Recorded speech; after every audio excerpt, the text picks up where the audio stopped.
ડભોઈમાં 44 degree ગરમી વચ્ચે પશુઓને આંબલીના વૃક્ષોનો સહારો, કુદરતી એસી બન્યા જૂના વૃક્ષો।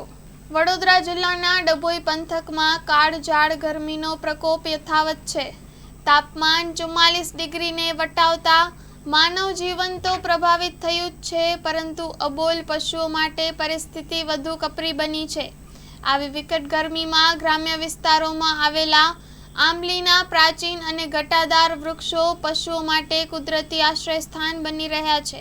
બપોરના સમયે ગાયો, ભેંસો અને બળદો જેવા પશુઓ આ ઝાડ નીચે મોટી સંખ્યામાં એકઠા થઈને ગરમીથી રાહત મેળવે છે। સ્થાનિક લોકોના જણાવ્યા મુજબ આંબલીના ઝાડની નીચેનું તાપમાન બહારની સરખામણીએ 5 થી 7 ડિગ્રી જેટલું ઓછું અનુભવાય છે।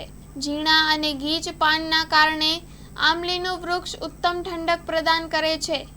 એક જ વૃક્ષ નીચે એક સાથે 20 થી 50 જેટલા પશુઓ આરામથી બેસી શકે તેવી જગ્યા ઉપલબ્ધ રહે છે।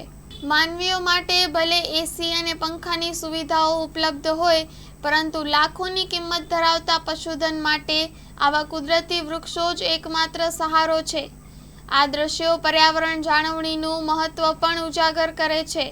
હાલમાં ડભોઈ પંથકમાં આ આંબલી અને અન્ય ઘટાદાર વૃક્ષો પશુઓ માટે કુદરતી છત બનીને તેમને ગરમીથી રક્ષણ આપી રહ્યા છે।